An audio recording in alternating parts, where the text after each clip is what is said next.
Kembali lagi bersama kami dalam segmen Energy Corner dan masih bergabung bersama kami langsung dari studio CNBC Indonesia, Presiden Direktur dan CEO PT Badak NGL, Bapak Gema Iriandus Pahlawan dan juga staf ahli Menteri ESDM bidang ekonomi sumber daya alam Bapak Sampai Purba. Kita lanjutkan kembali diskusi kita Pak Gema dan juga Pak Sampai. Mungkin saya kembali ke Pak Gema begitu ya terkait dengan tadi inovasi yang ada saat ini untuk LPG Production Booster System di kilang LNG Badak di Bontang. Ini menarik Pak ya, mungkin bisa dijelaskan juga tadi dari latar belakang hadirnya inovasi ini. Tapi belum dijelaskan Pak dari prosesnya sendiri seperti apa, cost-nya bagaimana, terus sumber daya manusianya begitu ya untuk pembangunan ini sendiri. Apakah memang dari hasil karya anak bangsa semuanya itu seperti apa Pak? Ya, jadi kalau kita bicara kan ada beberapa tahapan. Jadi seperti desain, kemudian perencanaan, kemudian konstruksi, dan kemudian operasi gitu loh. Kalau dari desain, 100% ini desain dari engineer PT Badak NGL yang ada di Bontang. Oke. Ya. Kemudian kita kan perusahaan yang pada saat itu belum tidak bisa, jadi perusahaan non-profit dan non-loss istilahnya. Jadi kita hanya dikasih biaya untuk melakukan sesuatu. Proses untuk meyakinkan stakeholder seperti produser, kemudian SKK Migas, itu memang butuh satu effort yang luar biasa lah. Ya, artinya ini kan karena memang hal baru yang tidak pernah ada sebelumnya dan mereka belum ada referensi sama sekali. Dan tentu untuk meyakinkan ini, apa iya nanti dikasih 9,4 juta, apa benar bisa gitu loh. Nah ini akhirnya sampai kita harus mengundang satu badan sertifikasi dari luar untuk untuk memvalidasi perencanaan kita ini. Akhirnya divalidasi dan ternyata dinyatakan bahwa ini bisa untuk diimplementasikan gitu loh. Nah, ketika anggaran turun, mulailah kami melakukan pembangunan. Nah, tentu saja kami harus mencari sumber-sumber yang bisa membantu kami. Dan kami dapatlah di Batam waktu itu untuk membangun namanya heat exchanger-nya. Dan ya memang tidak gampang juga karena namanya barang baru, kami pinginnya seperti ini, mereka punya pengalaman seperti ini, sehingga kalibrasinya makan waktu berbulan-bulan. Ya. Dan tapi alhamdulillah akhirnya setelah campur tangan dari engineer-engineer kami, alat yang tadinya kami sendiri bertanya-tanya ini bisa selesai apa enggak, akhirnya bisa selesai Mbak. Oke, berapa tahun itu Pak waktunya? Kita mulai pembangunan 2018, itu di akhir 2000, di awal 2000, di pertengahan 2021 itu sudah kita running. Oke. Sudah kita running, tapi ada beberapa problem.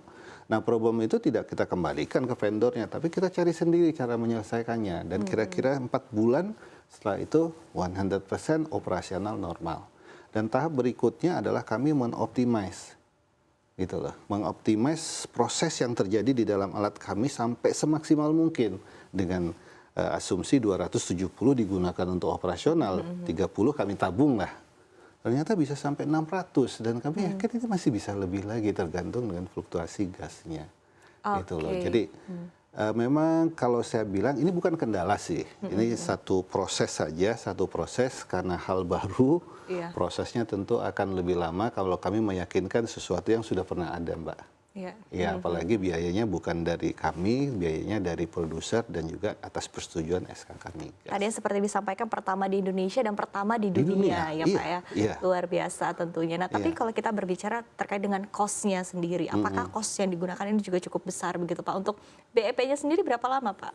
Nah ini kalau kita bicara BEP, sebenarnya cost yang kita keluarkan totalnya itu 9,4 juta US dollar untuk membuat 2 alat. 2 alat ya Mbak ya, 2 alat. Kita pasang di 2 train kita kan. Nah, kalau kita waktu mendesain di tahun 2018 itu kan kita mengacu harga LPG 2018. Boleh dibilang 3 kali lipat dari sebelumnya. Kemudian IRR-nya 388%. Mungkin Pak Sampai nggak pernah dengar IRR 388% ya Pak. Dan BEP-nya sudah BEP Mbak, karena hanya 3,5 bulan. 3,5 bulan untuk BEP-nya tadi 9,4 juta dolar itu sudah kembali dalam waktu 3 bulan. Sudah kembali dan sekarang tinggal keuntungan aja. Oke, wow. Jadi ya ini luar biasa lah seperti Pak Sampai sampaikan tadi bahwa effort teman-teman yang masih muda-muda ya, kalau mereka saya bilang istilahnya anak muda itu apa Pak Sampai? Milenial ya. Nah, kalau kami berdua ini kan kolonial Mbak, gitu loh. Jadi dengan bantuan milenial ini luar biasa sekali. Karena ini PT Badak ini Kilang Bontang adalah pernah selama lebih dari 10 tahun merupakan kilang terbesar di dunia. Dan semua kilang-kilang LNG dunia belajarnya ke Kilang Bontang. Oke. Jadi perlulah masyarakat tahu bahwa ada berlian di dalam hutan yang tidak pernah terekspos selama ini gitu loh. Dulu merupakan penghasil devisa nomor 2 terbesar setelah Jawa Barat. Oke.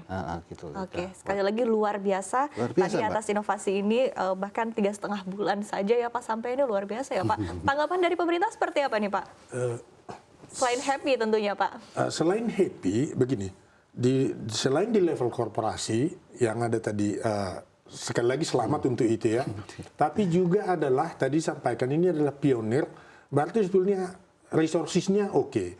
Knowledge dan exposures dan pengalaman yang mereka punya yang diberikan kesempatan tentunya oleh PT Badak ini kepada para engineer-nya ini, harapan kita sebetulnya ini akan bisa ditularkan. Ditularkan kepada mungkin kilang-kilang lain atau pihak-pihak lain sehingga selain memang dulu kita pernah nomor 2 terbesar, tetapi dunia perlu tahu sekarang di era ketika gas kita mungkin tidak terlalu banyak, tapi we already have the knowledge. Knowledge pengalaman puluhan tahun yang dimiliki oleh Badak yang saat ini terbukti bisa membuat apa tadi Pak? LPBS ini sesuatu yang akan bisa menurut saya akan sangat diperlukan tidak saja di lingkungan Pertamina, tetapi juga di lingkungan yang lebih luas. Betul. PT Badak diharapkan tidak akan pernah berhenti berinovasi sampai kepada bertransformasi dan semua hal yang diperlukan sehingga kebesaran masa lalu itu tidak hanya untuk dikenang tetapi akan bisa ditunjukkan dan dilanjutkan ke depan. Itu harapan dari kita Ibu. Oke, baik, menarik. Mungkin bisa langsung ditanggapi oleh Pak Gema begitu. Tadi ekspektasi ataupun juga harapan dari pemerintah tentunya tidak hanya ada untuk inovasi ini untuk PT Badak saja, tapi juga seperti apa bisa ditularkan bahkan lebih luas lagi begitu dari lingkup Pertamina sendiri. Seperti apa, Pak? Ya, jadi yang jelas bahwa saat ini kami untuk menjaring SDM-SDM yang berpotensi ya menguasai pengetahuan mengenai LNG, kemudian juga LPG, kita ada memberikan juga beasiswa di sana.